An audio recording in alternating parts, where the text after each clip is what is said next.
الرحیم۔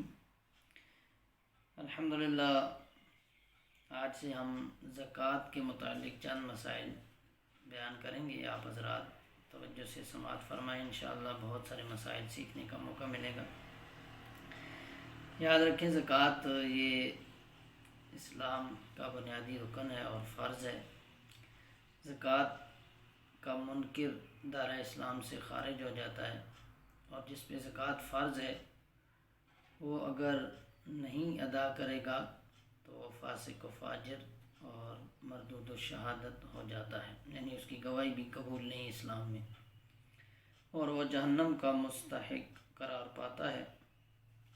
قرآن مجید فرقان حمید میں اللہ تبارک و تعالی نے زکوٰۃ نہ دینے والوں پر بڑا سخت عذاب بیان فرمایا ہے۔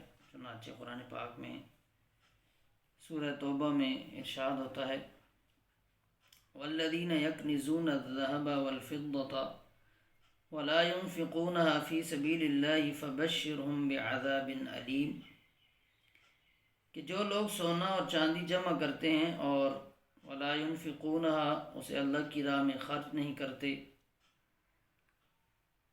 فبشرهم انہیں خوشخبری سناؤ بعذاب علیم دردناک عذاب کی۔ یوم یحمى علیہا فی نار جہنم، جس دن جہنم کی آگ میں وہ سونا چاندی تپائے جائیں گے، فتقویٰ بہا جباہہم، تو ان زکوٰۃ نہ دینے والوں کی پیشانیوں کو اس گرم سونے چاندی سے داغا جائے گا، وجنوبہم اور ان کی کروٹوں، وظہورہم اور ان کی پیٹھوں کو داغا جائے گا، اور کہا جائے گا ھذا ما کنزتم لانفسکم،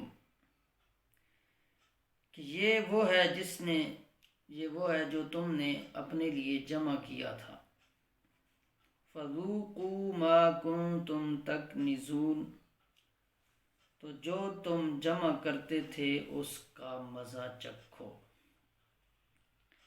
اسی طرح سورہ آل عمران میں بھی ارشاد ہوا، فرمایا وَلَا يَحْسَبَنَّ الَّذِينَ يَبْخَلُونَ بِمَا آتَاهُمُ اللَّهُ مِنْ فَضْلِهِ هُوَ خَيْرٌ لَهُمْ، کہ وہ لوگ ہرگز گمان نہ کریں جو بخل کرتے ہیں اس میں جو اللہ نے انہیں اپنے فضل سے دیا ہے، اس کو اپنے حق میں اچھا گمان نہ کریں، بل ہوا شر لہم، بلکہ وہ ان کے لیے شر ہے، سیطوقون ما بخلوا به یوم القیامہ، ان قریب جس کے ساتھ وہ بخل کر رہے تھے، جس چیز میں بخل کر رہے تھے، اس کا طوق قیامت کے دن ان کے گلے میں ڈالا جائے گا۔ تو آج تصور کرے بندہ کہ گرم سگریٹ جل رہی ہو یا کوئی چیز گرم ہو، اس پہ بندے کا پاؤں آ جائے تو کتنی تکلیف ہوتی ہے۔ قیامت کے دن یہ سونا چاندی گرم کر کے بندے کے جسم پر داغا جائے گا، اور کتنا سخت داغا جائے گا کہ انسان کے شانے پر رکھا جائے گا تو وہ انسان کے شانے کو چیرتا ہوا سینے سے نکل آئے گا۔ آج اگر 5 روپے والا سکہ گرم کر کے انسان کے جسم پر رکھ دیا جائے تو وہ سمجھ سکتا ہے کہ کتنی تکلیف ہوگی۔ اسی طرح حدیث مبارکہ میں زکوٰۃ نہ دینے کے بڑے نقصانات بیان کیے گئے۔ فرمایا نبی اکرم صلی اللہ علیہ وسلم نے، طبرانی شریف میں یہ حدیث پاک ہے، کہ جو قوم زکوٰۃ نہ دے گی اللہ تعالیٰ اسے قحط یعنی قحط میں مبتلا فرما دے گا۔ اور اسی طرح طبرانی شریف کی ایک اور حدیث پاک میں ہے کہ حضور علیہ الصلوۃ والسلام فرماتے ہیں، خشکی و تری میں جو مال تلف ہوتا ہے وہ زکوٰۃ نہ دینے سے تلف ہوتا ہے۔ اسی طرح طبرانی کبیر میں حضرت عبداللہ بن مسعود رضی اللہ تعالیٰ عنہ سے مروی ہے کہ نبی اکرم صلی اللہ علیہ وسلم نے ارشاد فرمایا، حضرت عبداللہ بن مسعود فرماتے ہیں ہمیں حکم دیا گیا کہ نماز پڑھیں اور زکوٰۃ دیں، اور جو زکوٰۃ نہ دے اس کی نماز قبول نہیں۔ تو زکوٰۃ اسلام کا پل بھی ہے۔ نبی اکرم صلی اللہ علیہ وسلم نے ارشاد فرمایا زکوٰۃ اسلام کا پل ہے۔ تو اس لیے پیارے اسلامی بھائیو، زکوٰۃ کے مسائل سیکھنا بے حد ضروری ہیں۔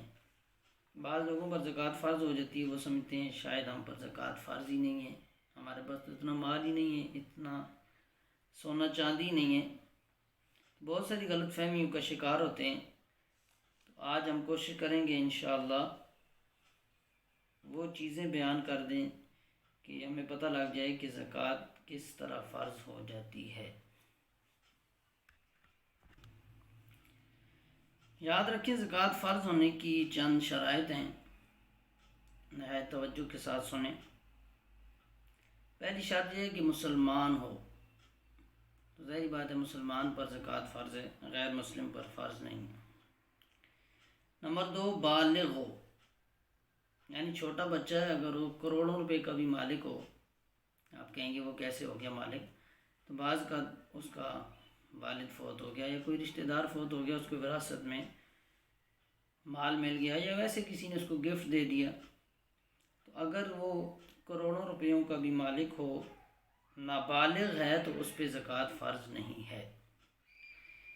اسی طرح عاقل ہو، یعنی عقل مند ہو، پاگل نہ ہو۔ اگر بالغ ہے لیکن پاگل ہے تو اس پر بھی زکوٰۃ فرض نہیں ہے۔ ایک شرط ہے آزاد ہو، یعنی غلام نہ ہو، آج کل تو مسلمان آزاد ہی ہیں۔ ایک شرط ہے کہ مال بقدر نصاب اس کی ملک میں ہو، یعنی وہ اتنے مال کا مالک ہو۔ تو یہ نصاب کی مقدار کیا ہے؟ تو یہ یاد رکھیں نصاب کی مقدار ہے 52.5 تولے چاندی یا 7.5 تولے سونا، یا کسی کے پاس اتنی رقم ہو یا مال تجارت ہو۔ اب ایک سوال پیدا ہوتا ہے کہ 7.5 تولے سونا تو نہیں ہے، کچھ سونا ہے، کچھ چاندی ہے، کچھ مال تجارت ہے، کچھ پیسے ہیں، تو پھر کیا کیا جائے گا؟ تو یہ یاد رکھیے، سب سے پہلے تو یہ دیکھیں گے کہ 7.5 تولے سونا ہے یا نہیں۔ اگر نہیں ہے پھر چاندی دیکھیں، 52.5 تولے چاندی ہے، اگر وہ بھی نہیں ہے، دونوں ہی کچھ کچھ ہیں، یا دونوں ہی نہیں ہے صرف پیسے ہیں، تو پھر سونا چاندی میں جو کم قیمت والی چیز ہوگی اس کا اعتبار کیا جائے گا۔